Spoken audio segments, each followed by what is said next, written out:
ఇప్పటికీ కూడా మీరు వెంకటేశ్వర స్వామి వారు ఊరిరిగింపుగా వెళుతూ ఉంటారు ప్రదక్షిణ వీధుల్లో. ఆ వెళ్తున్నప్పుడు ఆ స్వామివారికి ఊంజల్ సేవ జరిగిన ప్రాంతం నుంచి తిన్నగా వెళ్ళిపోయినప్పుడు మలుపు తిరుగుతారు అది వరాహస్వామి గుడి వైపుకి. ఆ మూల చూస్తే ఎడం పక్కకి వెడితే ఇప్పటికీ కూడా అనంతాళ్వార్ చెరువు అని ఉంటుంది. అనంతాళ్వార్ ట్యాంక్, ఏటీసీ కాటేజెస్ అంటారు. అంటే అనంతాళ్వార్ ట్యాంక్ కాటేజెస్ యథార్థానికి అవి. ఆయన ఒకప్పుడు వెంకటేశ్వర స్వామి వారికి పుష్పకైంకర్యం చెయ్యాలి, తగినన్ని పూలు లేవు కొండ మీదని భార్యతో వచ్చి చెరువు తవ్వుతున్నారు. నీరు ఉంటే కదా మొక్కలు పెంచడం అని.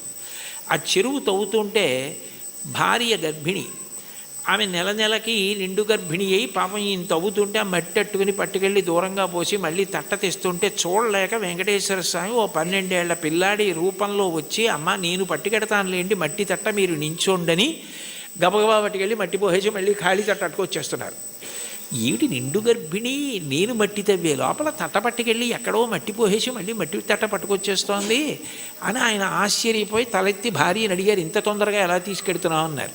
నేను కాదు, ఇదిగో ఈ పిల్లాడు మీరు ఇంతకు ముందు ఒకసారి వచ్చి సేవ చేస్తానంటే వద్దు, మా గురువుగారి మాట నేనే చేసుకోవాలి, మా ఆవిడ చేసుకోవాలన్నారు. కానీ అమ్మ నువ్వు నిండు గర్భిణివి కదా, చేసి పెడతానంటే కాదనలేక చేయమన్నాను, ఆ పిల్లాడు మోస్తున్నాడు మట్టి తట్ట అంది ఆవిడ.